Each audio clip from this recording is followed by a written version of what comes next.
Ladies and gentlemen, welcome to the video. Welcome to the Premier League Awards for the 2023-2024 Premier League season. It's that time of the year. Okay, look, I can't. Look, just stop the music. Just stop. Okay, look, I can't do this I can't do it like some big event. Let's just keep it simple. You know what it is. It's that time of the year. We're here. Everyone's bringing their takes to the table. And in today's video, we are covering my opinion on the player of the season, signing of the season, and young player of the season. Which, real quick pause. When I say young player of the season, I mean actually young, under 21, not some 24-year-old with 2 kids and a mortgage. Actually young. Okay. This is just essentially my general interpretation of how I felt the season went. It's my personal opinion. If you disagree, that's perfectly fine. Comment down below your thoughts, why you would go for that player over this player, etc. Let's begin. Young player of the season, Cole Palmer. It's Cole Palmer. Do I need to say anything else? I do. Okay. 22 goals, 11 assists. Young player of the season, he is a contender for player of the season in general. Chelsea have been awful, but he has been that spark, and without him it would have been a lot worse. In the middle, on the wing, he's versatile. This is a guy who has shot himself right in the middle of the Saka-Foden debate as England's best youngster in the Premiership. He has been absolutely sensational. The other contenders I was thinking about was maybe like Garnacho, and there's a few others, but they're just names to fill the void. For under 21 players, it's Cole Palmer. And real quick, I know he's now 22, but he just turned 22 like 10-15 days ago. The man started the season as a 21-year-old, and it was his full-fledged starting season. Moving on. Signing of the season. Players that come to mind real quick. Van de Ven for Spurs, he was fantastic. I really like McAllister for Liverpool. I thought he started a bit rocky, but halfway through and to the end, he was fantastic. Diaby for Aston Villa. There are a lot of options to pick, but for me, the two best, Cole Palmer for Chelsea, which we already just covered, and Declan Rice for Arsenal. And my choice is Declan Rice. We already spoke about Palmer. I mean, we can't overlook just how effective he has been for Chelsea. The man has been playing with essentially bits and pieces around him, but made great use of it. But I just feel Declan Rice, honestly, he's been near perfect. Watching him the entirety of this season, how many bad games has he had for Arsenal in the league? How many? I think of Luton away, and that's it. I can't think of anything else. Some people will say to you that, but hold on, his effect on your team hasn't been as big as Palmer's, because essentially second last season, only 4 points better off this season. What's the difference? That is a take provided without context. Hear me out on this one. We lost Xhaka, we lost Partey for the majority of the season, and even when he came back, he wasn't that good. Without Declan Rice, what's our midfield three? Well, Odegaard, which is absolutely fantastic, but behind him, who do we have? Havertz and Jorginho.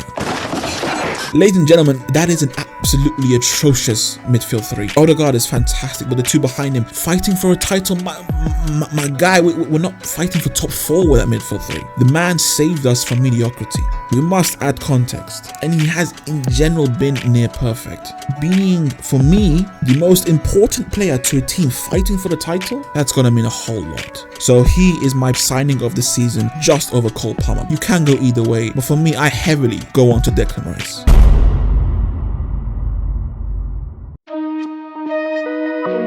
Alright, so this is the biggest individual award, player of the season. Now, it's already been given. Premiership have already given it to Phil Foden, and it's kind of split the football fans in the middle. Wrong. My take on it goes as such. I think he is a fantastic contender for the award. I think there's a group of players that if they had won it, no one can really complain. And Phil Foden is one of those players. The man's statistics are absolutely fantastic, and in general, the eye test his effect on the team beyond the statistics. But he's not my personal winner. I have 2 that comes to mind for player of the season, and one of them was my signing of the season, Declan Rice, and the other is Phil Foden's teammate, Rodri. A final word on Foden. Yes, he's fantastic, and his effect on City it's notable, like I said, but I don't think his effect on the team is as important as a lot of people think it is. There are 2 players in that City team that if they were missing, there are issues. Kevin De Bruyne, and most definitely Rodri. Manchester City without Foden, I still see them winning plenty. Still think there's a good chance they win the league this year. it should be noted that they've had 8 games without him and won all 8. Manchester City without Rodri, as the amount of depth this squad has, Rodri and his impact on this team is second to none. So that's why I'm going with Rodri over Foden. And Declan Rice pretty much emulates what I said about Rodri. I already spoke a lot about Rice and how his effect on the team on Arsenal. He is, for me, as Rodri is, the most important player to Arsenal, a team that were 1 win away from the title. I choose Rice and Rodri over Foden because, number one, their effect on their teams is, for me, far surpasses his. And in general, I think they've been more consistent. I think they get overlooked because of their defensive duties. They are defensive players more so than offensive players. And it happens a lot. It happens all over history, so I get it. So whilst Foden, I don't have a big issue with it because he is a fantastic contender, I'm going with Rodri. I'm going with Rice. And City won the league, so I give it to Rodri. Rodri, for me, he is my player of the season. We all know about his undefeated streak. It's unbelievable. It's ongoing right now, and Rodri is putting up a CV that will put him forward as one of the best DMs we've ever seen in the league. He might very well be that already, alongside Kante, alongside Vieira, alongside Roy Keane, alongside Makelele and more. The man is building an all-time level standing with his play at Manchester City. I used to always think that with Pep, it doesn't matter who leaves City, everyone is expendable, they can still win. I was wrong. Without Rodri, it's a different team. I mentioned before that without Foden, I still think they win the league. Without Rodri, there's no way in hell they're winning the league. Not even close. Rodri has to be the player of the year. So that's my 3. Young player of the season, Cole Palmer. Signing of the season, Declan Rice. And the player of the season, Rodri. And in terms of the team of the season, you might be wondering why I haven't included that into this video. I wanted to keep the video short, so I'm going to leave that for another time.